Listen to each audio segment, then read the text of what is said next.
It is my sincere pleasure to introduce Mr. Winston Beauchamp, our Deputy Undersecretary of the Air Force for Space and the Director, Principal DoD Space Advisor Staff, responsible for coordinating all activities across the Air Force space enterprise.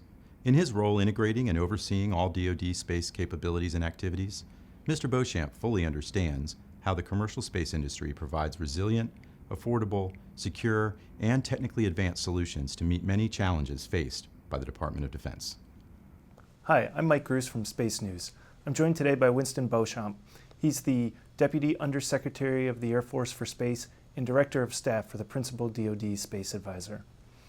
Thanks for being here. Thanks, Mike. It's great to be here. I wanted to ask first about the role of the PDSA and how that differs from, say, a policy or acquisitions position. We are at the leading edge of a renaissance in space in this country that extends from commercial space to the national security space realm. Major changes in the industry, in the advances in technology, and globally, the threats to our systems required us to take a fresh look at how we manage space across the enterprise. And so we've established an office with the responsibilities to integrate space across the entire national security enterprise and ensure coherent architecture. What's an example of an issue where last year maybe the executive agent for space had to handle it, and this year with the PDSA handling it? How would those two offices handle the same issue differently? So because of these three factors, the changes in the industry, the changes in the government, and in the threat environment, we've had to look holistically at space. Instead of having each of the enterprise functions perform them separately, we have to have an organizing principle. And that organizing principle is ensuring that all of our new development efforts and all of our operations understand and appreciate the fact that space is a contested domain, just like we do with every other domain in the DoD. What that means is ensuring that we understand what threats are out there and that we have procedures and concepts of operation in place in order to respond to them. How do you, or how should industry or anyone who's working with your office, how should they think of this office separately from OSD space policy or space acquisitions? How do you decide that division of labor?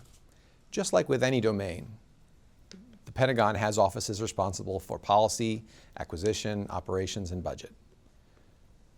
In this case, instead of doing each of those functions separately, we're looking to do it in an integrated manner. So each one of those functions have a series of decision boards or gates through which a new program must enter. In the past, in any other domain, you would see somebody organizing that work and ensuring that something made it through each one of those gates. In the case of space, there wasn't any single focus. Now we have an opportunity because of Secretary James, in her role as PDSA, has a responsibility to represent space programs through the requirements process, through the acquisition process, all the way up through the process of gaining the resources necessary to execute a program and advocate on their behalf. So the difference primarily is that of focus. A lot of this is done because of threats. We've talked a lot previously about emerging threats from China and Russia. How does the PDSA structure make it easier to identify and respond to those threats? So we get a lot of information on those threats. It doesn't always cleanly get incorporated into a new program unless you can find a way to assess them at the enterprise level and flow that information down. Those are then incorporated into new programs via the requirements process. In the past, we didn't have a way to represent the need for resilience against such threats at the enterprise level. Now, through our space strategic portfolio review, we've developed a series of metrics for resilience that we can apply to any new architecture and assess whether or not that program is going to be more resilient than what we had in the past. And that wouldn't have been done previously? That's correct. Okay. What have you heard from industry and lawmakers that maybe you wouldn't have heard previously to the PDSA setup? Well, first, Mike, I have to say that the department will always respond to inquiries and direction from Congress, and we always try to respond to input from our industry partners. And so But this seems to be taking it a step further. Absolutely. we now have a series of processes and an organized set of folks whose job it is to make sure that the guidance and direction that we get from the Hill and that the great technology input and advice that we get from industry are incorporated in each step of the process to beginning a new program. And now DARPA and the Missile Defense Agency have been added to the Defense Space Council. What have you heard from them so far, and what kind of additions have they brought to this group? That's a great question. And I have to add that DISA is also part of the Defense Space Council. They've had a tremendous impact as well, just in the past year with the addition of all three of those organizations. DISA, for example, is a full partner in one of our flagstone initiatives for the coming year, which is the wideband SATCOM analysis of alternatives. As you know, DISA is responsible for executing contracts for buying commercial SATCOM capabilities, leasing them for DoD use, and they've performed a business case analysis for how we can make use of both new technologies and new business models as we look to the next generation of contracts with those companies. Having them on the council allows them to bring those inputs up to the highest levels. MDA, similarly, is working with us on opportunities to host sensors and payloads on DoD systems to improve efficiency and access. And DARPA comes to us on a regular basis with all of their space initiatives where we work out deconfliction with other lab entities and technology insertion opportunities into programs of record. And having them available and participating at the highest levels of the department makes that integration much easier. You mentioned MDA sensors, and one of the things we've heard from their folks repeatedly is that there probably won't be another Missile Defense Agency constellation, that they will most likely work with DoD, and that it will be maybe a Defense Department satellite with an MDA payload.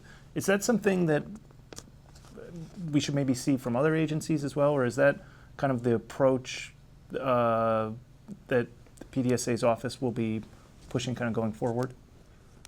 Mike, there's always been cases where other agencies across government make use of DoD satellites, right, payloads, sensors, or data to help execute their missions more effectively.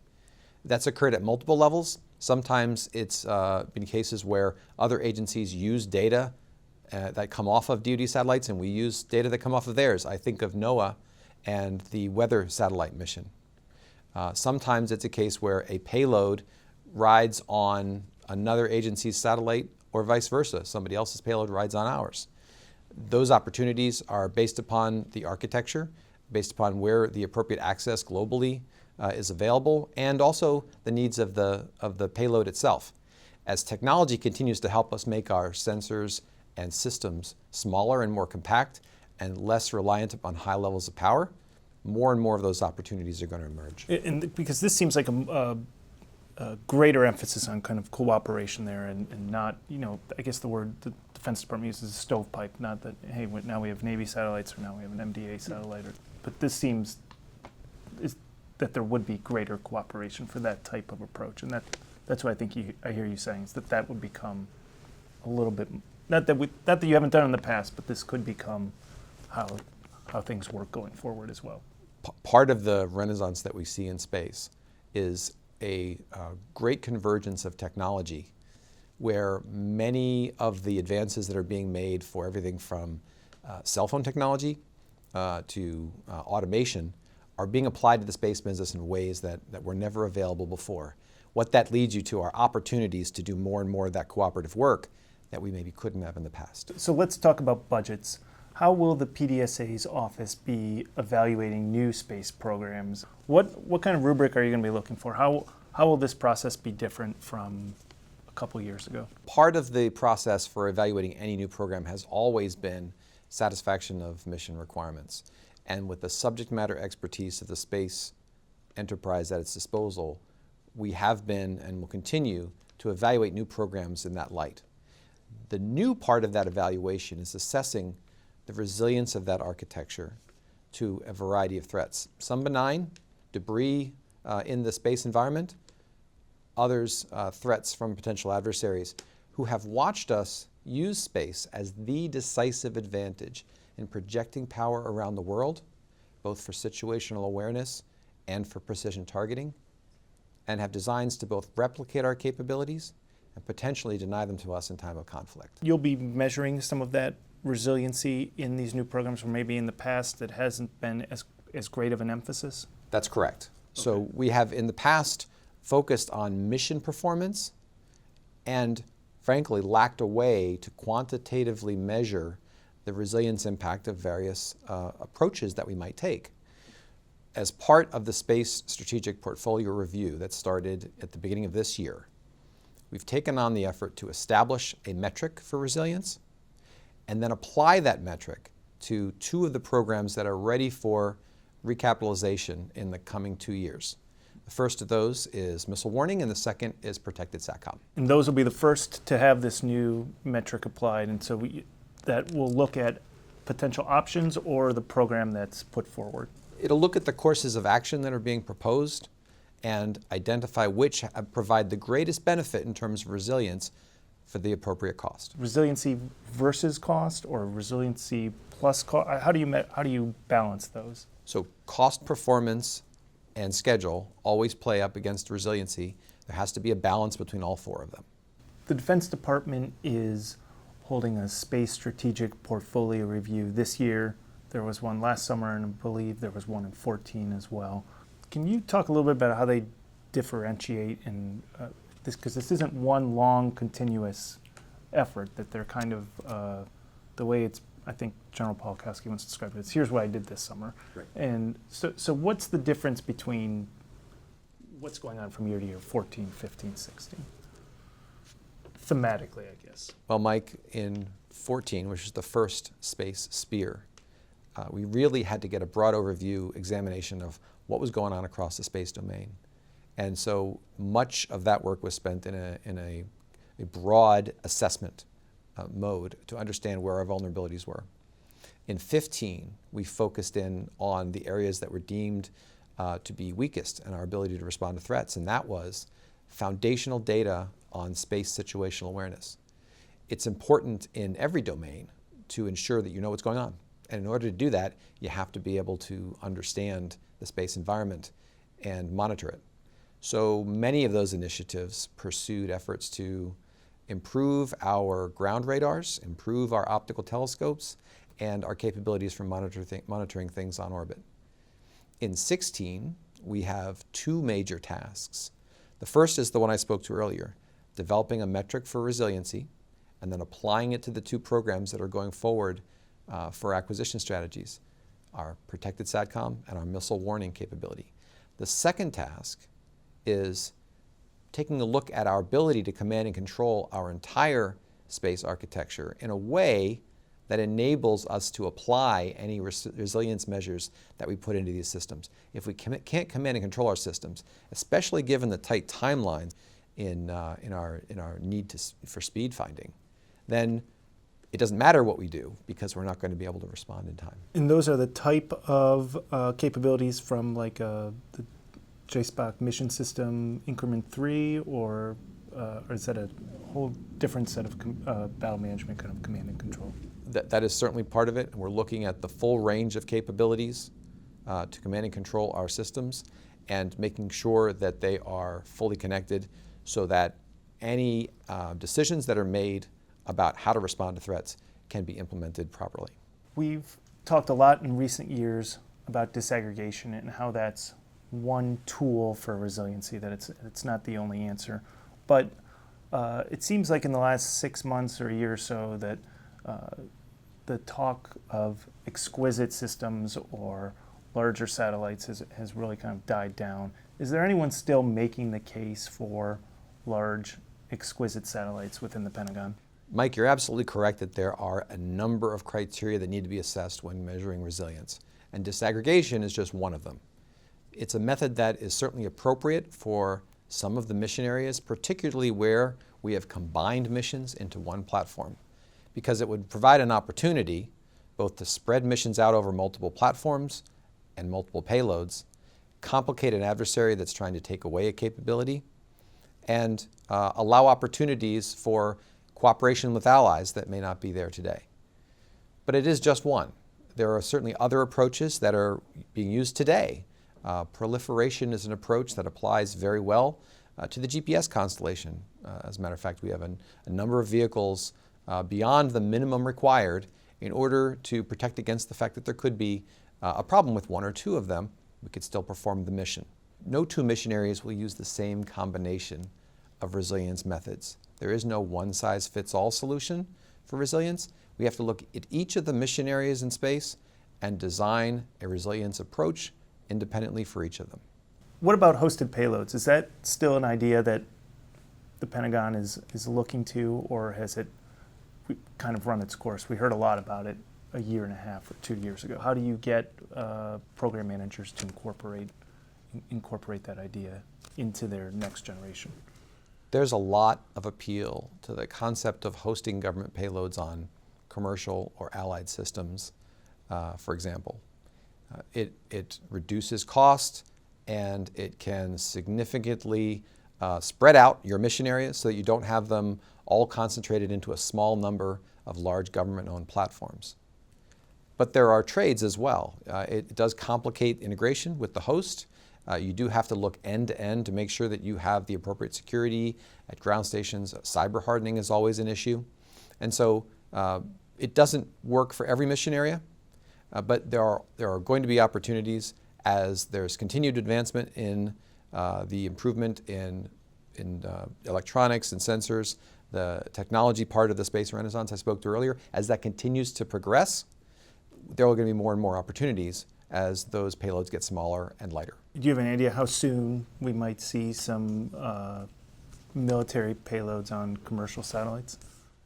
Let's wait and see the results of this year's SPEAR and see, as that leads into an acquisition strategy, whether there's a potential for us to host those payloads in a different way. So it's been a little less than a year since the PDSA's office has been stood up. Has it made a difference? Has it made national security satellites safer? I think 6 months, Mike, is probably a little too fast to see fast. that kind of a shift. Right. Even a year in some cases, given the government budgeting and programming cycle. However, if we think about near-term efforts that have borne fruit already because of the ability to converge all of the players in one place and have the serious conversations, I would point to operations, and I would look at the fact that there are significant changes in the way we are training our space operators to think differently about the problem, and practicing and developing ConOps for how to respond in the face of a threat. We have for many years thought of space as a utility that we can plug into in a relatively benign environment. We are now training people to operate in the same mindset that we would for any other platform that has to operate when there might be potential threats. And that means significant changes in the way we staff operations teams, in the way we apply skills to problem solving, and the role that the space operators have in a combined operations center with other domains. So we start to see kind of the fruit of this labor, sounds like maybe a year from now, or you tell me. We're already seeing the fruit in a difference in the way we're thinking about the problem.